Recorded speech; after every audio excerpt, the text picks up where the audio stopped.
Video number 9. Hi, Assalamualaikum. This is Evi Sayono. Today on March 5th, 2026, at 4:45 p.m. in the afternoon, I will continue my reading of a book entitled Teaching English as a Second or Foreign Language, 4th edition. This book is written by Marianne Celce-Murcia, Donna Brinton, and Marguerite N. Snow.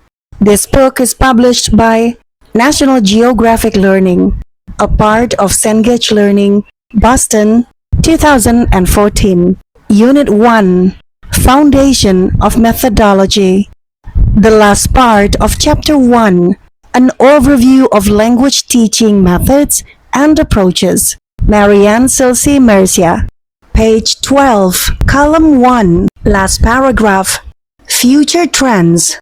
Finding ways to integrate all that we now know is the challenge for current and future language teachers and for the profession at large. We must build on our past and present knowledge of what works to refine and improve existing language teaching practices and, it is hoped, develop other practices that will be even better and more encompassing. We cannot be satisfied with the current, in-progress state of affairs, but must seek out new ways to provide learners with the most effective and efficient language learning experiences possible, taking into account the learner's goal, interests, and learning context. Language teachers must also become familiar with the research in the field of instructed second language acquisition. See Alice, this volume. This research offers insights into the teaching and learning of grammar, vocabulary, and pronunciation, as well as the language skills, in brackets, listening, speaking, reading, and writing. Page 12, Column 1, Paragraph 1. Kanagarajah 2006 suggests that research into the following 6 areas could result in new methodological paradigms. Number 1. Motivation. How does the nature and extent of the learner's motivation affect language learning? In brackets, see Dornier, this volume. Number 2. Learner variability. How can teachers best accommodate students with different strengths and weaknesses in the same class? Number 3. Discourse analysis. How does the discourse of the classroom and of the materials used by the teacher and generated by the learners contribute to language learning? In brackets, see Celce-Murcia and Olstein, this volume. Number 4. Corpus-based research. To what extent can corpus-based data be used by teachers and learners to enhance the learning process? In brackets, see McCarthy and O'Keefe, this volume. Number 5. Cognition. How do the learners' cognitive styles and cognitive strategies influence their language learning and language use? In brackets, see Purpura, this volume. Number 6. Social participation. To what extent can group work, pair work, cooperative learning, and well-structured tasks enhance student participation and learning? In brackets, see chapters by Brinton and by Noonan, this volume. To this list, we add a 7th area, new technologies, since we are only beginning to understand how wide access to and use of the internet and social media can advance language pedagogy and accelerate language learning. In brackets, see Sokolic, this volume. Page 12, Column 2, Paragraph 4. Conclusion.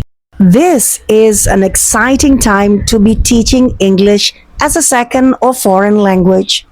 The spread of English around the world has created a growing need for qualified teachers, native and non-native speakers. In many countries, children are starting to learn English at an even younger age. There is more need than ever for teachers who can deal with English in the workplace. the ever-growing use of English as a lingua franca, and the proliferation of varieties of English require careful linguistic description and appropriate pedagogies. Page 13. Column 1, Paragraph 1. Continual advances in digital technology are opening new channels for teaching and learning. Language teachers must be ready to continually adapt to new and changing circumstances, since there is no fixed body of knowledge that one can master and say, "Now I know everything." Summary. Bullet point 1. Many different approaches and methods for L2 instruction have been proposed and developed over the centuries. Bullet point 2. New approaches and methods are often developed in direct response to perceived problems with or inadequacies in an existing popular approach or method, and or to the learning theory prevalent at that time. Bullet point number 3. There has never been and will never be one approach or method that works best in all possible teaching or learning contexts. Bullet point 4.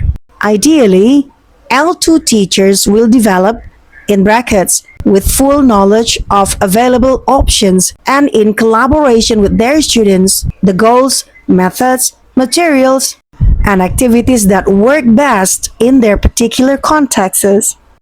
Bullet point 5. Some applied linguists claim that we are in a transitional post-methods era in which teachers have opportunities to creatively apply new findings and fine-tune effective past practices to develop, reflect on, and continuously improve their classroom teaching. Discussion questions. Question 1. Which of the approaches discussed in the chapter have you personally experienced as a language learner? What were your impressions, and what is your assessment of the effectiveness of the approach or approaches? Question 2. What is the position regarding the teaching of A. Pronunciation, B. Grammar, and C. Vocabulary in the 9 approaches discussed in this chapter? Has there been a swinging of the pendulum with respect to the teaching of these areas? Why or why not? Question number 3. What changes have occurred regarding the relative emphasis on spoken language or written language in the 9 approaches discussed in this chapter? Why? Question 4. What has been the role of the native language and the target language in the various approaches and methods? Question 5. Do you agree or disagree that we are currently in a post-methods era? Explain.